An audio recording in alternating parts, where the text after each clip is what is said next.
প্রিয় দর্শক মন্ডলী, আজ আমরা পিকনিকে আইছি। পিকনিকে আইসি বিলসা অত্যন্ত একটি ভালো জায়গা। এই যে বিলসা সর্কি নাগরদোলা, আকাশে খুব মেঘ, প্রচন্ড মেঘ।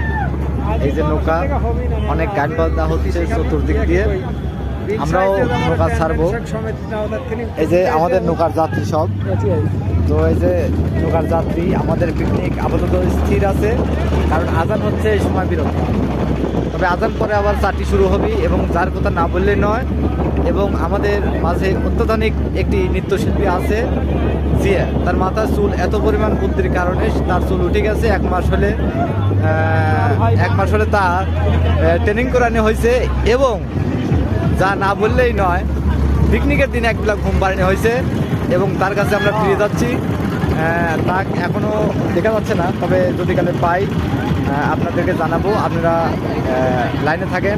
তবে আমরা বেলসাতে আইছি, এই দেখেন ছোটোখাটো বড় নৌকা, ছোটো নৌকা, অনেকগুলো নৌকা, কিন্তু এখানে দেখা যাচ্ছে যে প্রচণ্ড কইছে, কিন্তু এই সাইডে আমরা ভিড়তে পারতেছি না। এই যে বেলসার, এই যে দেখতে পাচ্ছেন যে সামনে স্কুল, আমরা ওই সাইডে চেষ্টা করছি নৌকালি যাওয়ার জন্য, কিন্তু আমরা ব্যর্থ।